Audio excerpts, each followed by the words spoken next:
first quarter of 2020 saw the biggest decline since the 2008 global financial crisis. The Department of Commerce said Wednesday GDP for the first quarter of 2020 was down 4.8%. That's the biggest fall in about 11 years.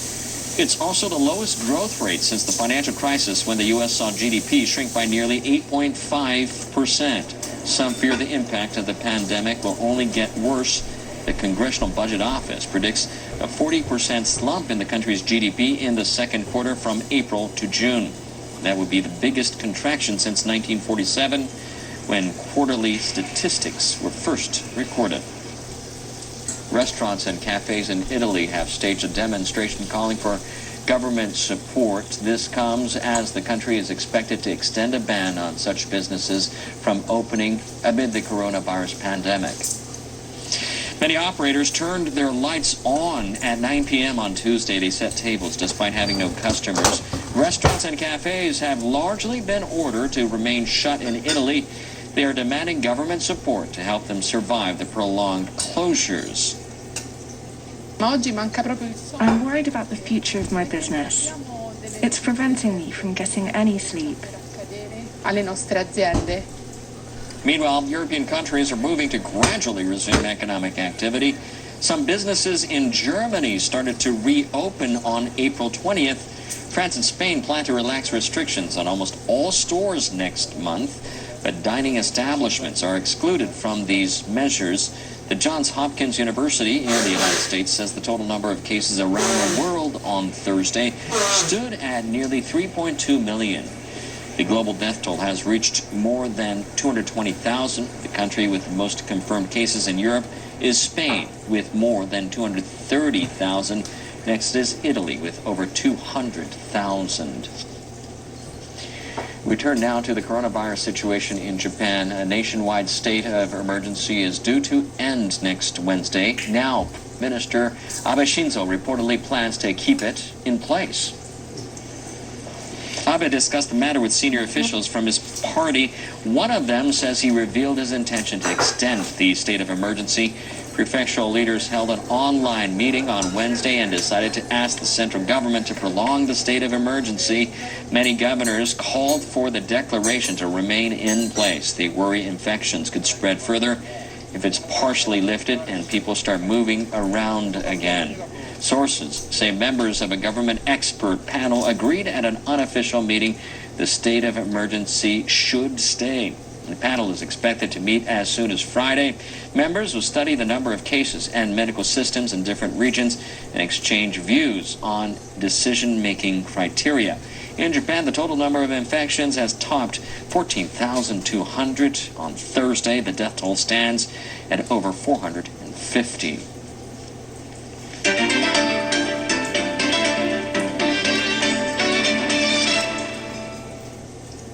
The United Nations is shining a spotlight on a big disparity in the ability of different countries to cope with the coronavirus. The UN Development Program says many developing countries lack the health and education systems to deal with the outbreak. The UNDP conducted surveys in 188 countries. They found that the most developed nations have, on average, 8 times as many hospital beds and 12 times as many physicians per capita as the least developed countries. And in many parts of Africa and Southeast Asia, less than 1 in 100 people has access to broadband internet. That means they are unable to work from home or study online. The UNDP report also flagged how some countries are being hit by economic disruptions elsewhere.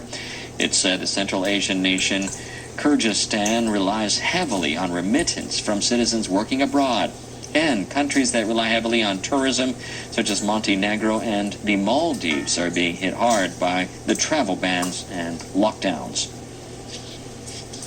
The U.S. National Institutes of Health says a study shows that an experimental antiviral drug may help patients recover from coronavirus. The country's top infectious disease expert said remdesivir will become the standard of hospital care for COVID-19. It is a very important proof of concept because what it is proven is that a drug can block this virus.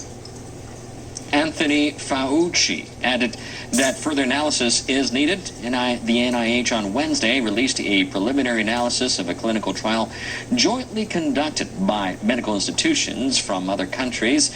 The data showed that the patients who were administered the drug took an average of 11 days to recover, while the patients who did not needed an average of 15 days. This indicates that the patient's recovery could be accelerated. The drug's developer, Gilead Sciences, conducted a separate clinical trial and also reported positive results. But a British medical journal published results of a clinical trial conducted on 230 patients in China. Lancet reported that remdesivir was not associated with statistically significant clinical benefits. The trial was stopped early because there are not enough participants to complete it. Full results of trials conducted around the world are expected to come in mid-May or later. U.S. researchers say satellite images show that a train belonging to North Korean leader Kim Jong-un remains parked in the same spot at least a week. Kim's health has been the subject of intense media speculation after he failed to attend a key national event earlier this month. 38 North released a report on Wednesday analyzing images taken earlier the same day. They focus on an area thought to house Kim's compound in the eastern city of Wonsan. The group says the train's presence does not prove the whereabouts of the North Korean leader, but lends weight to reports that Kim has been staying in the area. One of the researchers who conducted the analysis told the NHK if Kim is indeed in Wonsan, it is unlikely he is in critical condition. That's because there are no hospitals with advanced care in the city.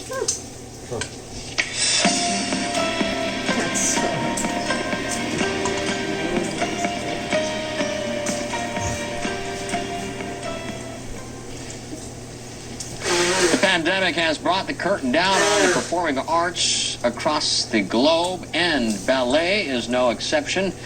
But one dancer in Japan refuses to stand still. She is out to prove that a true artist doesn't need a concert hall or even a stage.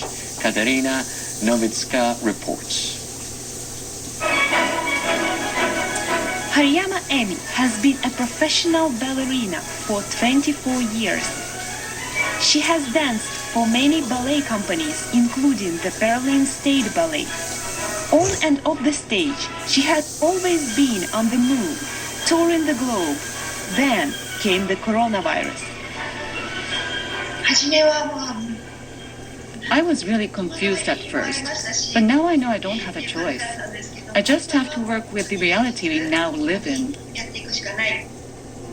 Determined to stay active, Hariyama continues to practice and teach from her home in central Japan. To help do that, she reached out to Ukrainian ballet star Vladimir Malakhov, a long-time dance partner. In mid-April, they reunited on social media to lead a ballet lesson with Hariyama in Japan and Malakhov in Germany.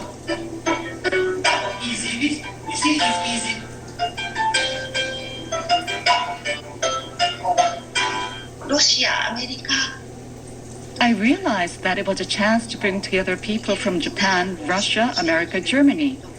I felt there were a lot of possibilities. Japanese have danced in some of the world's leading ballet troupes, but with very limited government funding. Hariyama has always felt her art form lacked support in her home country. I want to expand the horizons of ballet so more people feel comfortable coming to the theater to enjoy themselves. While the pandemic has put the ballet calendar on hold, it has also created an opportunity. Hariyama is now using the internet to connect with dance lovers stuck at home. Anything that can be expressed by moving the body can be a dance, so I think a stage can be anywhere. Hello. Wow, awesome. Hariyama is using video conferencing to hold a free class. About 35 youngsters from all over Japan have joined in. Unable to go to their studios to practice, this is valuable instruction for the aspiring dancers. まっすぐ立つとかそういう基礎的な If you work on basic things like standing up straight, you will have a strong core when you move. グーそういいじゃんはい OK レッスン上に行けない状態 I can't attend studio classes in this situation, so I'm happy I could have a lesson with teacher Hariyama. See you next time. ありがとうございましたありがとうございました Emi Hariyama hopes that ballet can overcome the pandemic. And when the curtain comes up again, she will be ready to share the joy of dance with a new spring in her step. Katerina Nowicka, NHK World.